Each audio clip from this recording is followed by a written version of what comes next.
लगभग 3 सवा 3 वर्षों से मैं माननीय पुष्कर सिंह धामी जी के साथ हूँ और उनके सानिध्य का मुझे पूरा लाभ इस उत्तरकाशी शहर के लिए मिलेगा। मतलब सरकार में उन्हीं के काम होते हैं जिनके मुख्यमंत्री के जो क्लोज हों, अगर बाई चांस किसी और दल का अध्यक्ष हो तो काम इतनी आसानी से बिल्कुल निश्चित तौर पे जिसकी नजदीकियां होंगी, जो उतना भागा दौड़ी के 23 साल से मैं भारतीय जनता पार्टी का सेवा हूं। स्वीकार कर रहे हाँ हैं। बिल्कुल बिल्कुल। पहली बार 2018 में कांग्रेस कैंडिडेट यहाँ से जीते जिनका नाम था रमेश सेमवाल।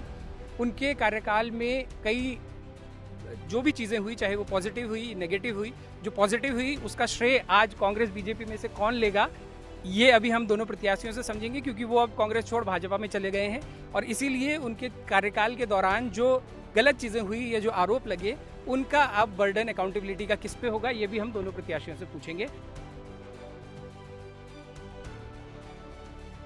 देखिए, हम लोगों ने कांग्रेस के जो एक एक सिपाही ने जो रमेश सेमवाल के लिए जितनी मेहनत से ईमानदारी से काम किया था, उसका प्रयासित तो कभी नहीं कर सकते। हम लोगों ने पूरी मेहनत के साथ, ईमानदारी के साथ घर घर जाके अपनी जिम्मेदारी देके हम लोगों ने कहा था कि अगर रमेश सेमवाल नहीं हम लड़ रहे। आज रमेश सेमवाल वहाँ क्यों गए? जनता से बढ़िया जज कोई नहीं है, जनता से बेहतर जो पूरा आंकलन करती है ना, रमेश सेमवाल जी वहाँ क्यों गए? सब जग जाहिर है कि वहाँ पे बच्चों का खेलना बंद हो गया था। फिर वो पार्किंग के नाम पे उस पूरे मैदान का मैं कहता हूँ शोषण हो गया। वो बिकता है मैदान, वो 10 लाख 12 लाख में बिकता है।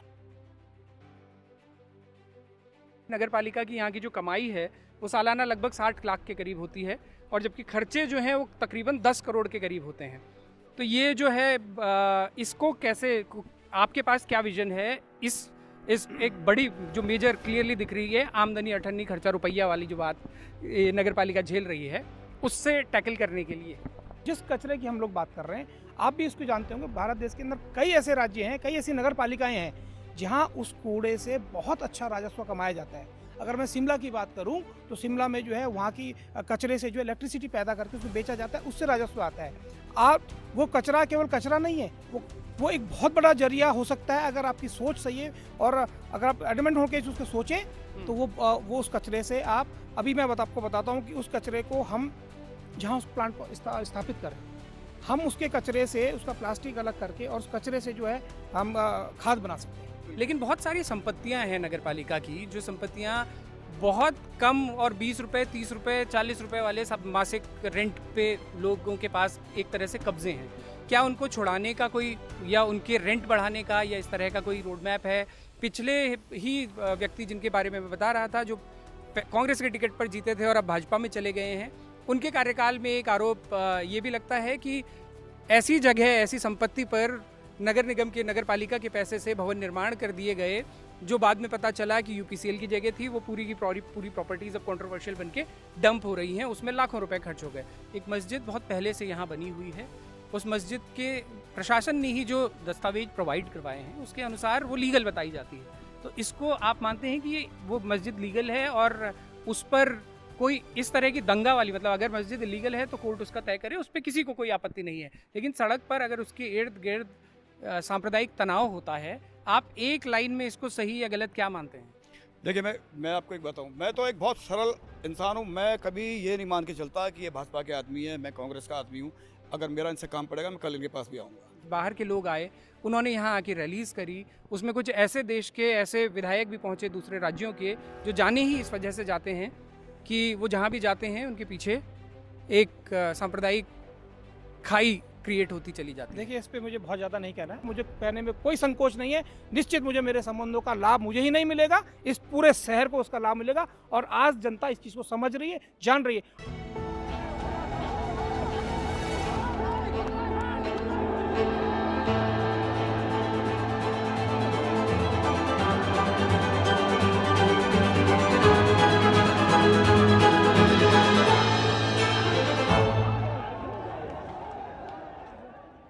नमस्कार, बारामासा में आप सभी का एक बार फिर से स्वागत है। मेरा नाम है राहुल कोटियाल और अभी हम लोग हैं उत्तरकाशी में।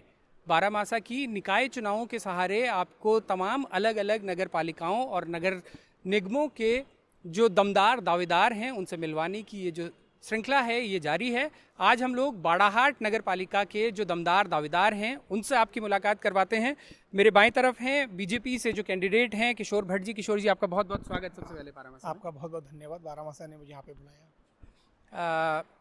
भट्ट जी जो हैं पुष्कर सिंह धामी जी के पीआरओ रहे हैं और गढ़वाल कोऑर्डिनेटर रहे हैं, और हमारे मेरे राइट हैंड साइड पे कांग्रेस प्रत्याशी हैं दिनेश गौड़ जी। गौड़ जी, आपका बहुत बहुत स्वागत है। आपका बहुत बहुत धन्यवाद, और बारामासा के जितने भी दर्शक हैं उनको मेरा प्रणाम।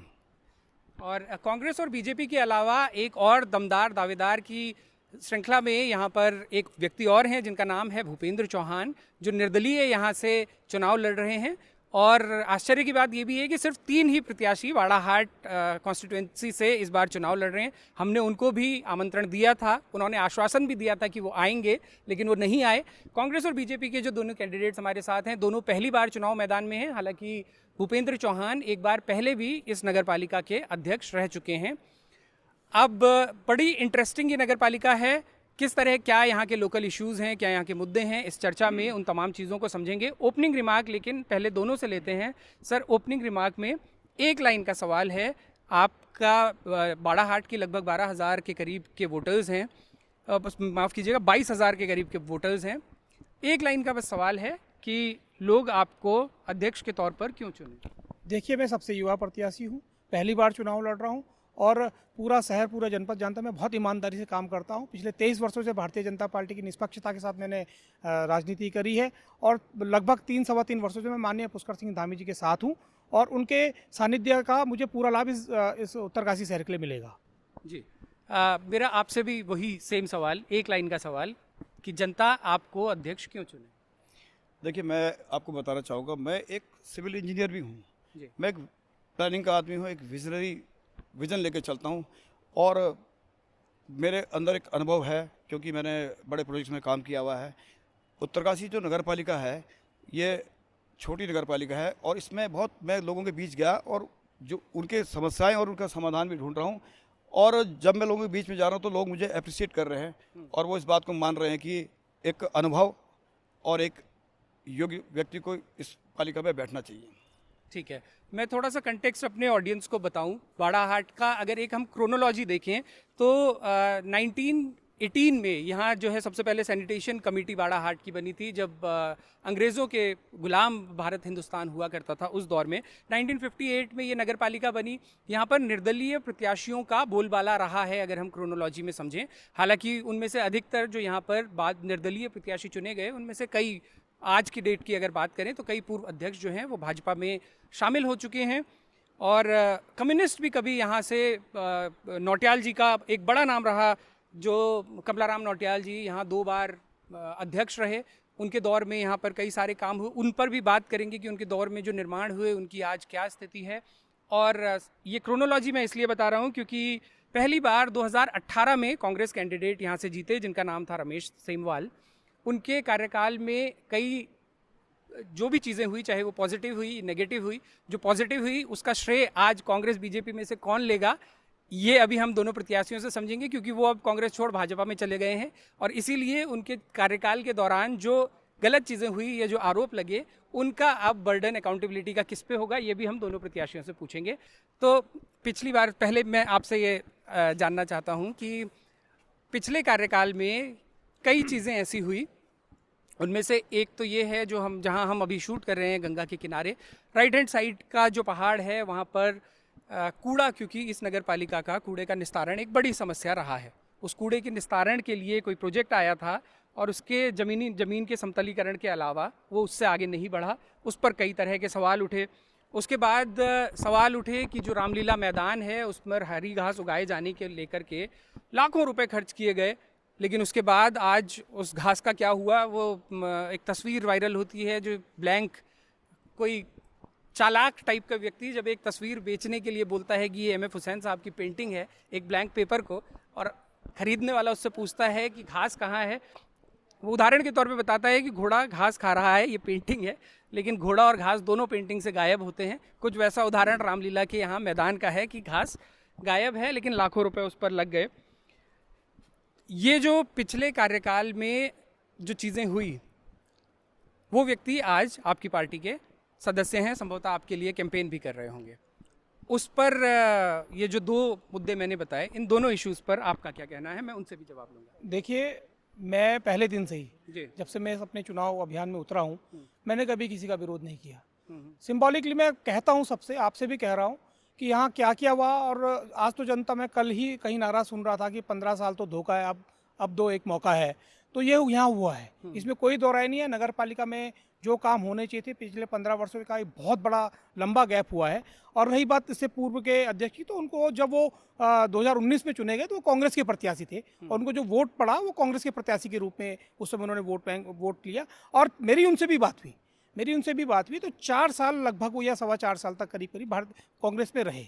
और उसके बाद जब उनको भी लगा, मैंने जब उनसे पूछा भाई साहब ऐसा क्यों, तो उन्होंने कहा भाई मैं 4 साल से हूँ, सत्ता भाजपा की है, उससे मेरे को, उनको ये लगता है, उनका ये मानना था कि इससे विकास कार्य अवरुद्ध हुए, क्योंकि भारतीय जनता पार्टी की प्रदेश में सरकार है और कांग्रेस के रूप में मैं यहाँ का नगर पालिका अध्यक्ष हूँ। तो उनको भी लगा, कह रहा है मुझे भी अपने जो पुरानी वो पश्चाताप कह लें उसे, या उस चीज़ को सुधार करने के लिए मुझे भारतीय जनता पार्टी पे आना है, ताकि मेरे जो रुके हुए काम वो हो सके। किंतु वो काफ़ी कामों का पश्चाताप था या आरोपों को धोने के लिए जो आजकल? इसका जवाब तो वो बेहतर दे सकते हैं। देखिए, वो मैंने कोई कार्य नहीं कराए हैं, लेकिन इसका बहुत बेहतर जवाब तो वो दे सकते हैं। लेकिन उनका यही कहना था कि यार जो 4-4.25 साल जो है मैं कर नहीं पाया लोगों के लिए, जो मैं चाहता था करना, लेकिन इसलिए नहीं कर, इसलिए मैं भारतीय जनता, हालांकि उन्होंने बहुत देर करी। मुझे लगता है वो जीतने के 2 महीने बाद ही अगर भारतीय जनता पार्टी में आते तो निश्चित तौर पे इसका, देखिए आज सब लोग पढ़े लिखे हैं, इसका फर्क निश्चित तौर पे पड़ता है। जब हम यहाँ पे, ये दुर्भाग्य रहे उत्तरकाशी नगर पालिका का, यहाँ क्या हुआ कि जब भी जो है सरकार अगर कांग्रेस की तो भाजपा का अध्यक्ष रहता है, अगर सरकार जो है भाजपा की तो कांग्रेस का अध्यक्ष रहा या निर्दलीय अध्यक्ष रहा,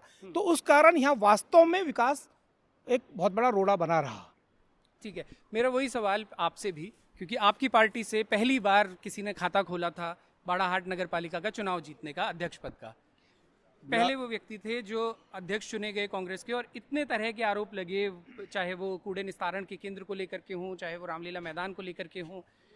तो भले ही वो अब भाजपा में चले गए, उन्होंने बैतरणी पार कर ली और उधर पहुंच गए, लेकिन वो बर्डन तो आपके ऊपर भी रहेगा, आपकी पार्टी के ऊपर भी रहेगा। देखिए, हम लोगों ने, जी कांग्रेस के जो एक सिपाही ने जो रमेश सेमाल के लिए जितनी मेहनत से, ईमानदारी से काम किया था, उसका प्रयास तो कभी नहीं कर सकते। हम लोगों ने पूरी मेहनत के साथ, ईमानदारी के साथ घर घर जाके अपनी जिम्मेदारी देके हम लोगों ने कहा था कि अगर रमेश सेमाल नहीं, हम लड़ रहे हैं। आज रमेश सेमाल वहाँ क्यों गए? जनता से बढ़िया जज कोई नहीं है, जनता से बेहतर जो पूरा आंकलन करती है ना, रमेश सेमाल जी वहाँ क्यों गए, सब जग जाहिर है। किशोर भाई जरूर बोलेंगे कि वो प्रायश्चित कर, उन्हें पश्चाताप हुआ कि वो 2 महीने बाद आते, ये गलत है। जो जिस दल से जीतता है उसको उस दल के प्रति निष्ठा रखनी चाहिए और अपना जज्बा होना चाहिए काम करने का। मैं ये भी कहता हूँ, मैं उनकी बुराई नहीं करता, क्योंकि उनका मैनिफेस्टो में जो चीज़ें थी वो सब थी। उन्होंने इनसे क्या कहा ये नहीं मालूम, मुझसे उन्होंने ये कहा कि भाई साहब भारतीय जनता पार्टी की सरकार सत्ता में है, ये बिल्कुल भी सहयोग नहीं कर रहे हैं।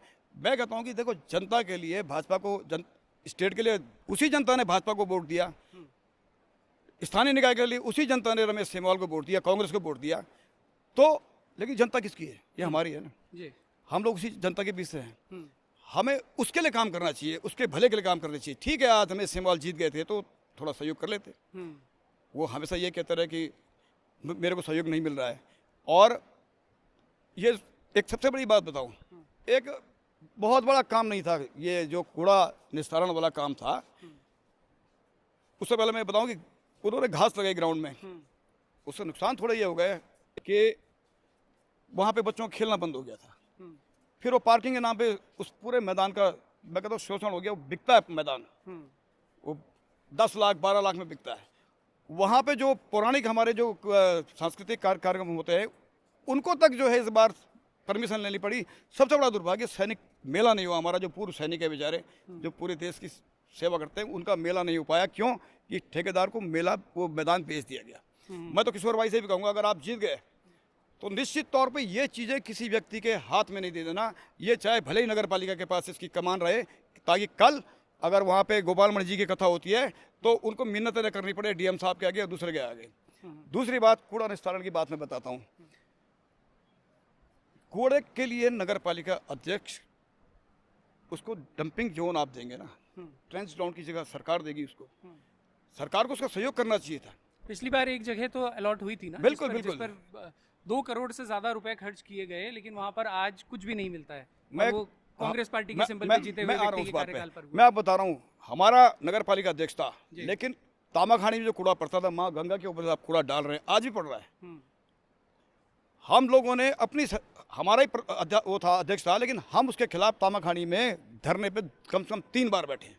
हम्म, माननीय विजयपाल सजवान जी के नेतृत्व में बैठे, आज वो भी वहीं चलेंगे भाजपा में।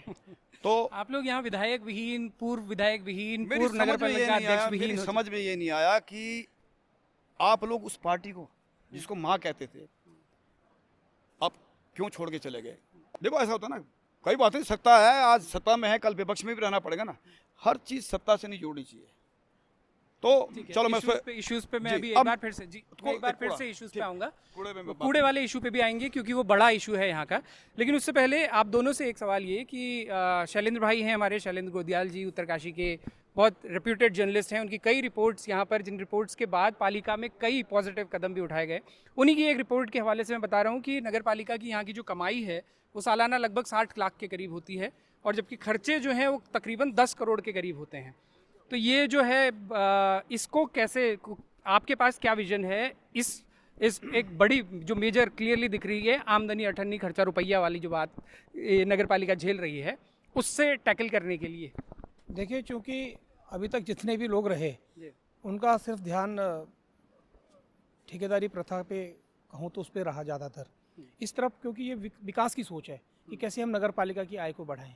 जो जिम्मेदार व्यक्ति उस पर बैठेगा और जिम्मेदारी के साथ अगर वो चाहे तो ये सब हो सकता है, लेकिन उसके लिए आपके दिमाग में एक रोड मैप होना चाहिए, विजन होना चाहिए। मैं तो जिस कूड़े की याद लगातार मैं पहले उसी बात रोड मैप को मैं उसी बात पे आ रहा हूँ जिस पे आप राजस्व की बात कर। मैं एक बहुत छोटा सा एक उदाहरण देता हूँ, बाकी जब मैं उसके बाद आपके आसपास कुर्सी पे बैठूंगा तो मैं करके दिखाऊंगा। अभी एक छोटा सा उदाहरण, जिस कचरे की हम लोग बात कर रहे हैं, आप भी इसको जानते होंगे, भारत देश के अंदर कई ऐसे राज्य हैं, कई ऐसी नगर पालिकाएं हैं जहाँ उस कूड़े से बहुत अच्छा राजस्व कमाया जाता है।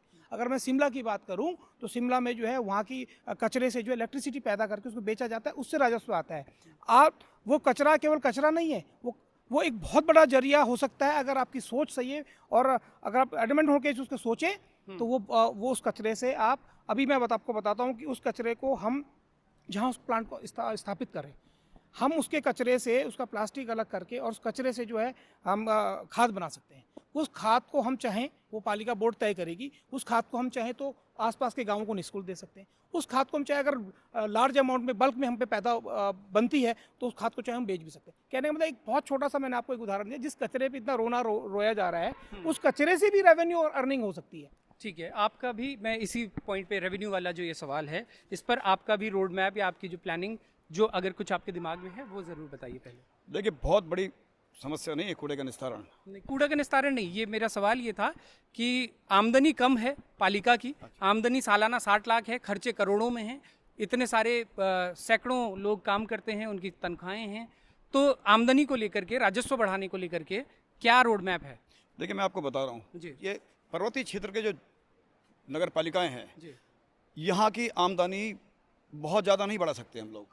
यहाँ कहीं इंडस्ट्री नहीं है, यहाँ कहीं इस तरह के कोई बहुत बड़े बड़े होटल्स नहीं है ये तीर्थ स्थल है, ये पर्यटन स्थल नहीं है। यहाँ पे तीर्थाटन पे ज़्यादा फोकस रहता है और आप बहुत ज़्यादा टैक्सेस लोगों पे नहीं लगा सकते।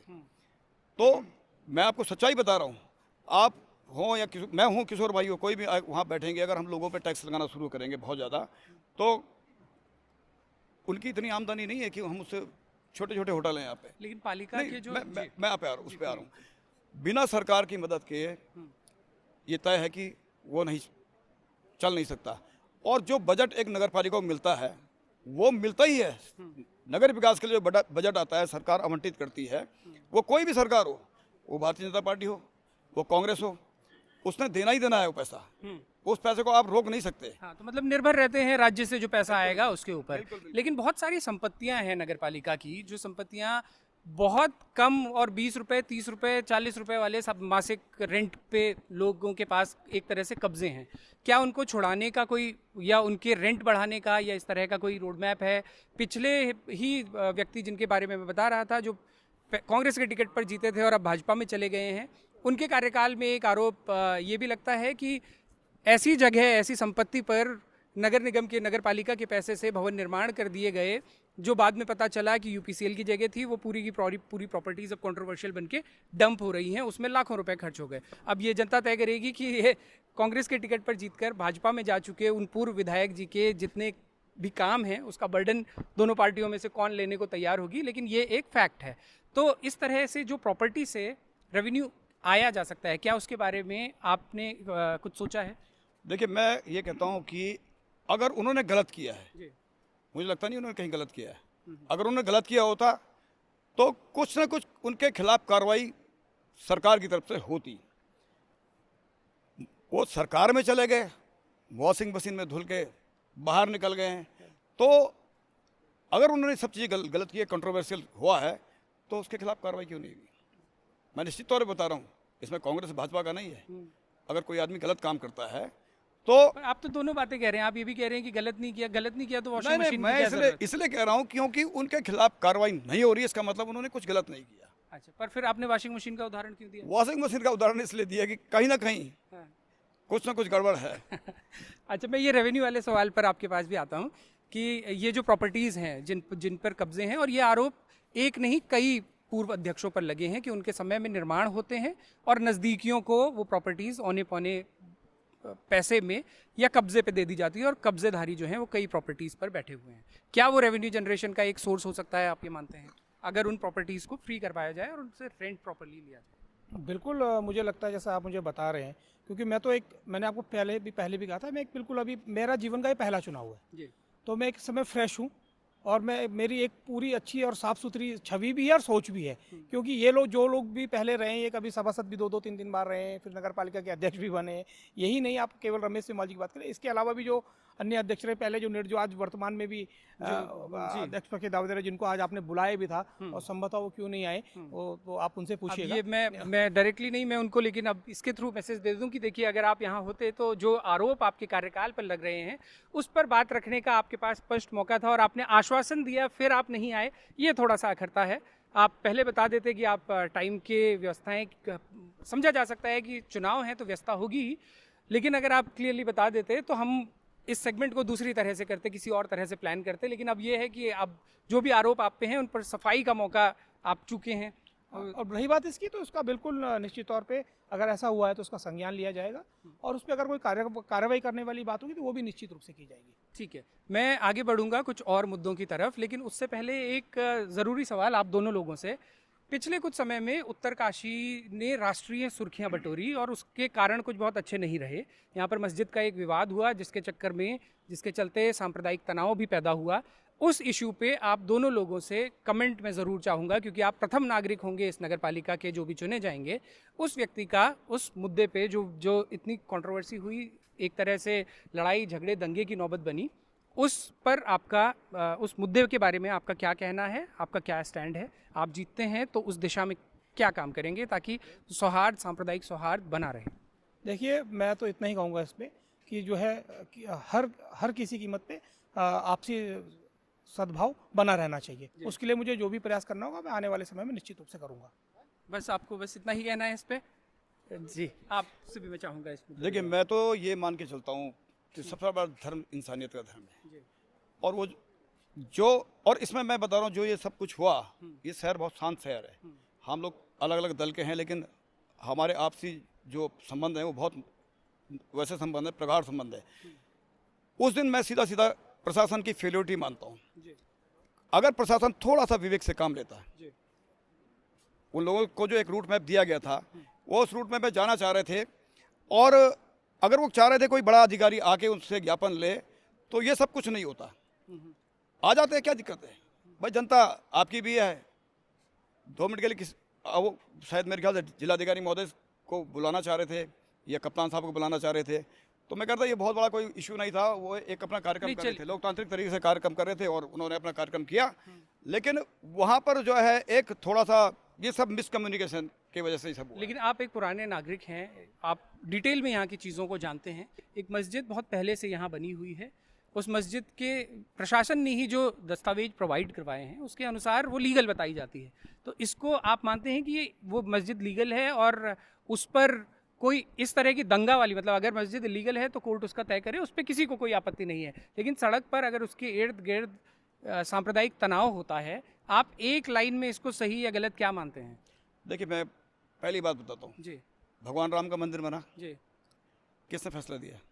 सुप्रीम कोर्ट ने सुप्रीम दिया। कोर्ट ने फैसला दिया। जी संविधान है देश में और न्यायपालिका है, वो तय करे। हमने खुद डीएम साहब से कहा था, आप विश्वास नहीं करेंगे, मैंने खुद कहा था अगर वो अतिक्रमण है तो उसको तोड़ा जाए, लेकिन डीएम साहब ने मुझसे ये कहा था कि वो हमने जांच करा लिया। क्या आपने देखा नहीं, 4 पेपर में मेरा वो एक प्रेस नोट निकला है, वो नाम की ज़मीन है।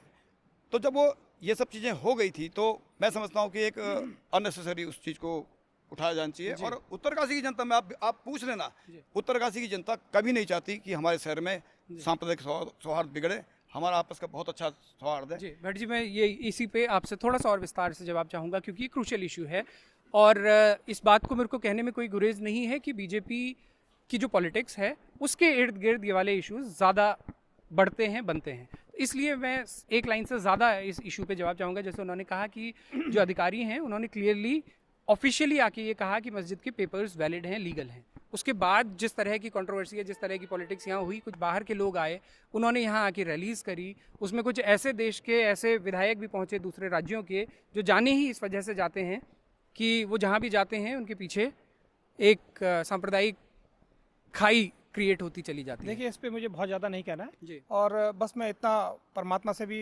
आशीर्वाद मांगता हूँ और यहाँ की देवतुल्य जनता से भी यही कहना चाहता हूँ कि आपसी सद्भाव और भाईचारा बना रहना चाहिए। ठीक है, ये क्योंकि काशी और शक्ति की और गंगा तट की पे बसी हुई नगरी है, तो उसको और बैलेंस रूप में, मैंने आपसे पहले भी कहा, बैलेंस रूप में सद्भाव के साथ जिस प्रकार से हम चलते थे उस प्रकार से हम आगे भी चलेंगे। ठीक है, एक दो इश्यूज यहाँ पे बड़े हैं, जिसमें से पार्किंग का सवाल एक बड़ा सवाल है। कूड़े निस्तारण पर आप दोनों लोगों ने एक एक बार बात रखी। आपका रोड मैप क्या होगा पार्किंग की जो समस्या है उसको सुधारने के लिए, उससे डील करने के लिए, और कौन से, अब मैं कंक्लूडिंग रिमार्क्स भी लूँगा आप लोगों के, कि और कौन से इश्यूज हैं जो आपकी प्राथमिकता होंगी यदि आप जीते, तो जिन पर सबसे पहले आप काम करेंगे? देखिए, मैं आपको एक बताऊं, मैं तो एक बहुत सरल इंसान हूं। मैं कभी ये नहीं मान के चलता कि ये भाजपा के आदमी है, मैं कांग्रेस का आदमी हूं। अगर मेरा इनसे काम पड़ेगा मैं कल इनके पास भी आऊँगा। सुरेश चौहान जी हैं, हमारे मित्र हैं, विधायक हैं गंगोत्री के। हमने उनसे कहा था कि ये एक वर्णौत के पीछे जो जगह है, मैं तो एक सिविल इंजीनियर भी हूँ और मैंने एक उसमें पूरा वर्णौत में काम किया था। वो जो पीछे की जगह है, वो लोग, मैं आपको बता रहा हूँ, आज ये साक्षात कहते हैं प्रत्यक्ष देवता सूर्य नारायण, उसके पीछे हमने रास्ता छोड़ के रखा। कई बार टीएसडीसी ने हमको नोटिस भी जारी किया कि भाई क्यों नहीं कर रहे। हमने कहा साहब, हमारी मेला होता है, कई चीज़ें होती हैं, यहाँ पे हमारी बस पार्किंग बनेगी, आपने ट्रीटमेंट कर दिया, खुद ही आप कहते हैं कि फुल प्रूफ ट्रीटमेंट हुआ है, अब वहाँ से कुछ नहीं आएगा, तो इस जगह को आप रहने दीजिए, यहाँ पे हमारी बस पार्किंग वगैरह बनेगी। हम सरकार में नहीं थे, पिछले 8 साल से सरकार सत्ता में नहीं है। सुरेश चौहान जी आए थे, मैं उनके पास गया था, उन्होंने कहा 38 करोड़ का हमने प्रोजेक्ट भेज दिया है, लेकिन उतना पैसा नहीं मिल रहा है। हमने कहा आप 7 करोड़ रुपये शायद उनको मिला था। हमने कहा ठीक है, कोई बात नहीं, आप स्टार्ट तो करो, एक्सटेंड होगा आगे ये, और ये जनता के काम आएगा। मैं तो एक टेक्निकल आदमी हूँ, मैंने कहा आप स्टार्ट कर दीजिए, पैसा आएगा, आपकी सरकार है, आपका अंदर एक कहता है क्वालिटी है, आप खींच के लाएंगे, आप पैसा लाएंगे, ये पार्किंग बनेगी। इसमें गाड़ी पे पीछे ये नहीं लिखा होगा कि भाजपा का आदमी है, कांग्रेस का आदमी है या अन्य दल का आदमी है। ये जनता की पार्किंग होगी, सबके लिए पार्किंग होगी, एक सुविधा मिलेगी हम लोगों को।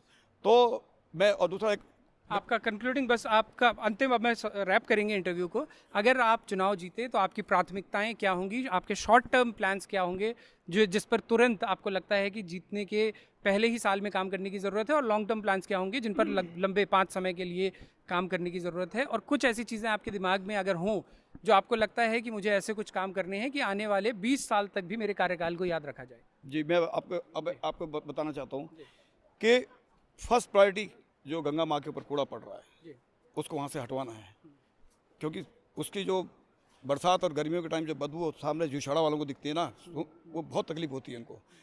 दूसरा प्रायोरिटी ये रहेगी, जो ये धार्मिक पौराणिक नगरी है, ये हमारे घाट हैं, इनका साफ सफाई रहे। उस सामने आप जगह देख रहे हैं, उस जगह पे बच्चे बियर की बोतलों के साथ बैठते हैं। उन सब जगहों पे लाइट की व्यवस्था होनी चाहिए, उसको हम ध्यान केंद्र की तरह या योग केंद्र के लिए इस तरह से डेवलप करेंगे। ये एक मेरा सपना था, वो नहीं हो पाया पूरा, लेकिन कोशिश करूंगा अगर मैं आया। ये एक आस्था पार्क पाथ बनना चाहिए जो नदी किनारे किनारे पूरा हो, और जो लोगों के लिए सुबह मॉर्निंग वॉक का काम आए, क्योंकि ये बन सकता है।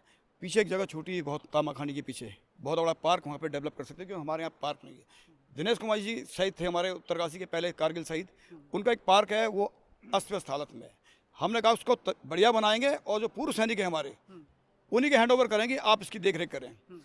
इसके अलावा पार्किंग की जो सबसे बड़ी समस्या बनती जा रही है उत्तरकाशी में, क्योंकि अब साधन सबको चाहिए, वाहन सबके हैं। उत्तरकाशी गंगोरी से, ज्ञानसू से, जोशाड़ा से कोई आदमी अपने माँ बाप को लेके आता है, गरीब माँ बाप को, और अगर वो इलाज के लिए भी अगर ले जाना चाहे तो आपके अस्पताल में पार्किंग नहीं है। बिल्डिंग बनने वाली, मेरा किशोर भाई से निवेदन है, सरकार में है, उसके नीचे कम से कम ग्राउंड फ्लोर में पार्किंग, पूरी पार्किंग होनी चाहिए। कलेक्ट्रेट जो जिला मुख्यालय है वहाँ पार्किंग नहीं है। डीएम साहब ने आगे इधर ही बंद कर दिया, इधर ही बंद कर दिया, वो धीरे धीरे पब्लिक को भी बाहर करते जा रहे हैं। पूरे सुदूर से लोग आते हैं, कहीं गाड़ी खड़ी करने की जरूरत नहीं थी, उनका टेंशन रहता है कि काम कराएं कि पुलिस का जैमर अब तक गाड़ी में लग गया होगा। पुलिस भी, मैं पुलिस प्रशासन से भी कहना चाहता हूँ, खाली जैमर ना लगाएं, लोगों को बताएं कि गाड़ी कहाँ खड़ी करनी है। ये दिक्कतें बहुत ज़्यादा उत्तरकाशी में, और उसके समाधान भी है हमारे पास। कलेक्ट्रेट के पास बहुत जगह है, उनके लोगों की गाड़ियाँ सड़क पर खड़ी होती हैं, आप उसको थोड़ा डेवलप करो ना, उनकी अपनी पार्किंग बनाओ। रोड के साथ देखो, तिलक पुल के एक रोड जाती है, उसके बगल में जगह खाली है, 4 कॉलम खड़े करने, एक स्लैब डालना है अपने, वहाँ पब्लिक पार्किंग बन जाएगी थोड़ी थोड़ी, और नीचे कलेक्ट्रेट वालों की गाड़ियाँ खड़ी हो जाएंगी। तो समाधान हो सकते हैं, लेकिन उसके लिए एक विजन होना चाहिए। मैं तो एक सिविल इंजीनियर रहा हूँ, जो तामाखानी टनल आप देखते हैं ना, वो मेरे सुपरविजन में बनी थी। अच्छा, तो मैं क्योंकि प्लानिंग का आदमी हूँ और एक विजन लेके चला हूँ। सब कुछ होता है, लेकिन एक जज्बा होना चाहिए काम करने। ठीक है, बहुत शुक्रिया भट्ट जी। आपसे भी मैं कंक्लूडिंग रिमार्क्स में यही चाहूँगा कि आप आपके शॉर्ट टर्म प्लान्स क्या होंगे, जिन पर आप प्राथमिकता से काम करेंगे, वो कौन से इश्यूज़ होंगे। आपके 5 साल तक अगर आपने कुछ सोचा है कि मैं लॉन्ग टर्म में ये काम करूँगा, और यदि ऐसे कुछ काम आपके दिमाग में हैं जो आपको लगता है कि मेरा कार्यकाल लंबे समय तक हमेशा के लिए याद किया जाए, ऐसे कौन से काम हो? देखिए, मैं माननीय मुख्यमंत्री जी के यहाँ जनसंपर्क अधिकारी में होने के बावजूद, क्योंकि मैं यहीं बाड़ाट का जन्मा हुआ व्यक्ति हूँ, मैं इसी सोच के साथ वहाँ से यहाँ पे इस चुनाव को लड़ने आया हूँ, क्योंकि इस भूमि के प्रति मेरी भी आस्था है, यही इसलिए मुझे जन्म दिया है, तो मैं यहाँ के लिए कुछ करना चाहता हूँ। और निश्चित तौर पे सब लोग आज की डेट में समझदार और पढ़े लिखे लोग होते हैं। मैं क्योंकि 3.25 साल तक माननीय मुख्यमंत्री जी साथ रहा हूँ, तो निश्चित तौर पे इस बीच मेरे अधिकारियों से नज़दीकियाँ रही होंगी या बढ़ी होंगी। निश्चित तौर पे कई इंडस्ट्रियल समिट शासन स्तर पे होते हैं, तो निश्चित तौर पे मेरे कुछ बड़े इंडस्ट्री से व्यक्तिगत संबंध भी डेवलप हुए होंगे। तो निश्चित तौर पे जिस प्रकार से ये सब चीज़ें हुई, उसका लाभ भी मेरे शहर को मिलने वाला है। सरकार का जो लाभ है वो तो मैं दिलवाऊंगा ही। मैं आउट ऑफ द वे जाके जो इंडस्ट्रिस्ट हैं, जो अधिकारी काम को रोक लेते, उस सबका लाभ भी शहर को दिलवाने वाला हूँ। मतलब सरकार में उन्हीं के काम होते हैं जिनके मुख्यमंत्री के जो क्लोज हों। अगर बाई चांस किसी और दल का अध्यक्ष हो तो काम इतनी आसानी से बिल्कुल निश्चित तौर पे जिसकी नजदीकियां होंगी, जो उतना भागा दौड़ के 23 साल से मैं भारतीय जनता पार्टी का सिपाही हूं, स्वीकार कर रहे हाँ हैं। बिल्कुल बिल्कुल उसका लाभ मिलेगा इस जनता को, 100% इस शहर को उसका लाभ मिलेगा। मेरे दिमाग में उसको लेके एक प्लानिंग भी है, मेरे दिमाग में उसको लेके एक वो भी है। मैं सबसे पहले कूड़े का निस्तारण करूंगा, जो कोई भी निर्दलीय व्यक्ति नहीं कर सकता है। मैं डंके की चोट पे इस बात को कह सकता हूँ, मैं उसका निस्तारण करूंगा। मैं यहाँ पे जो है एक आस्था पथ का कार्यक्रम पिछले 2-3 महीने से शुरू भी हो गया है। सिंचाई विभाग से उसकी रिपोर्ट आ गई, और मुझे लगता है चुनाव बाद 20-25 दिन में, महीने भर के अंदर उसके टेंडर आस्था पथ के लग जाएंगे। इसको थोड़ा सा विस्तार से भी बताइएगा। आपने कहा कि निर्दलीय व्यक्ति कभी नहीं वो काम कर सकता। बिल्कुल निश्चित, ये कारण रहे हैं उत्तरकाशी में। मेरे से पूर्व जब मैं इनके साथ अनऑफिशियली बैठता हूँ, ये सब बताते हैं कि जब यहाँ हम लोग निर्दलीय थे या अन्य दल में थे तो दिक्कतें आती हैं। ये उनका, ये मेरा तो एक्सपीरियंस नहीं है, ये उन लोगों का ही एक्सपीरियंस है। क्योंकि एक निश्चित अमाउंट से 3 महीने में एक आती है, उसमें से उनको वेतन भत्ते भी देने होते, उसके लिए अलग से बजट के लिए आपको जाना पड़ेगा ना। इतनी भागा दौड़ी यहाँ किसी ने करी नहीं। ऊपर से मैं आपको बताऊं कि जब से कुछ दशकों से यहाँ जो है वाल्मीकि समाज के जो सफाई कार्य हमारे बंधु हैं, यहाँ सीमा विस्तार तो हो गया, तिलोत, जोशाड़ा, लदाड़ी, नए क्षेत्र जो जुड़ गए। लेकिन आपको बड़ा ताज्जुब होगा, मुझे भी अभी 1-2 महीने पहले जब इस चीज़ का पता चला कि पिछले दशकों से, 3-4 दशकों से वो 27 या 29 पद जो है सफाई कर्मी बंधुओं के, वो आज तक भी वैसी हैं। मैंने अन्य नगर पालिकाओं पर जब पता कराया तो पूरे उत्तराखंड की पालिकाओं में, खास तौर से जहाँ जहाँ सीमा विस्तार हुए, वहाँ उन पदों की वृद्धि हुई है। लेकिन यहाँ आज तक जो अध्यक्ष है, किसी ने भी इस ओर ध्यान नहीं दिया कि उनकी उस पदों की वृद्धि भी कराई जाए। इसलिए हमारा आज आप देखिए हमारा जितना तिलोत और नए जो सीमा, जो नए क्षेत्र इसमें जुड़े, वहाँ सफाई की सबसे बड़ी समस्या है। उसके अलावा कुछ काम, मैं दोबारा इस बात को कहता हूँ, मैं कुछ काम ऐसे हैं जो नगर पालिका अध्यक्ष या उसके बोर्ड के अधिकार में नहीं आते होंगे, लेकिन मैं सक्षम हूँ, मैं आप सबके आशीर्वाद से, जनता देवतुल्य जनता के आशीर्वाद से उनको करवाने में भी मैं पूरा प्रयास करूँगा। यहाँ जोशाड़ा में, ज्ञानसू में सीवर लाइन की समस्या है, बहुत बड़ी ज्वलंत समस्या है। पानी जल भराव की समस्या है, वो भी मैं निश्चित तौर पर। अभी मैं क्षेत्रों में जब जा रहा हूँ मुझे जानकारी भी है, 4-5 हमारे जोशाड़ा क्षेत्र के या ज्ञानसू क्षेत्र के कुछ लोग बेचारे तो झूलती तारों के कारण जो है कोई लोग मृत्यु को पा गए या कुछ लोग आज भी गंभीर वो है। मेरा और तिलोक क्षेत्र में भी मुझे सीवर लाइन को डेवलप करना है। गंगोरी क्षेत्र में जो है गणेशपुर से नीचे तक जो है हमारा जो है वहाँ रास्ते नहीं है।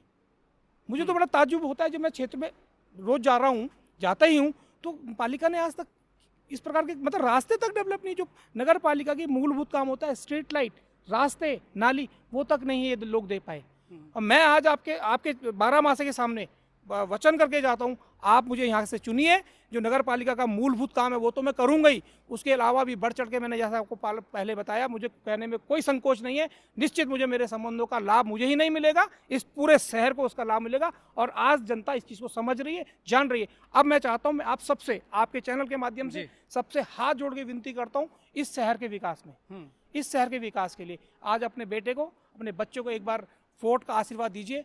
मैं आपको आश्वस्त करता हूं कि 11 के 11 वार्डों की जो समस्याएं हैं मैं उसको बहुत जल्दी पूरी करूंगा। आप मुख्यमंत्री, बस मैं रैप करेंगे इसको, आप मुख्यमंत्री के क्योंकि जनसंपर्क अधिकारी भी रहे हैं तो निश्चित तौर पर आप बड़ी वाकपटुता से बात रखते ही हैं।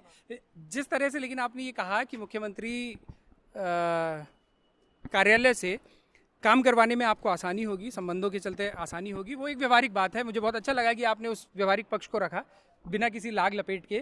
लेकिन इसमें एक ये स्वीकारोक्ति भी है कि ऐसा होता है कि जिन नगर पालिकाओं में मौजूदा मुख्यमंत्री के पार्टी के अध्यक्ष नहीं चुने जाते, उनके साथ थोड़ा पक्षपात किया जाता है, उनके काम अच्छे से नहीं, वो भी जनता के चुने हुए अध्यक्ष होते हैं। कोई पक्षपात, मैंने देखो आपको मैंने बताया कि पक्षपात किसी के साथ नहीं करती होगी। और खासतौर से भारतीय जनता पार्टी की तो कार्यशैली में नहीं है। खास तौर से हमारे जो आदरणीय पुष्कर सिंह धामी जी है, जो उस प्रकार से उनकी कार्यशैली है, वो तो विपक्ष के लोगों के भी सारे काम करते हैं। आपके काम आसानी से होंगे, ये भी तो पक्षपात है। नहीं, ये पक्षपात नहीं है, ये पक्षपात नहीं है। अच्छा, रूटीन के काम उनके हो रहे होंगे, हाँ मुझे उसका वेटेज ज्यादा मिलेगा, इस शहर को उसका वेटेज ज्यादा मिलेगा। ये ऑडियंस इसका फैसला करेगी। आप दोनों ने समय निकाला, इसके लिए बहुत बहुत शुक्रिया। आपको बहुत बहुत शुभकामनाएं चुनाव की, बहुत बहुत शुभकामनाएं। आपको भी बहुत बहुत शुभकामनाएं चुनाव की। और ये दोनों प्रत्याशी थे बाड़ाहाट नगर पालिका से, भाजपा और कांग्रेस के। एक और प्रत्याशी जिनको यहाँ होना था लेकिन वो यहाँ नहीं आ पाए, वो 3 ही कैंडिडेट्स इस बार हैं और तीनों को यहाँ दमदार दावेदार माना जा रहा है। हमारी ये श्रृंखला जारी रहेगी, जुड़े रहिएगा, देखते रहिएगा 12 मासा।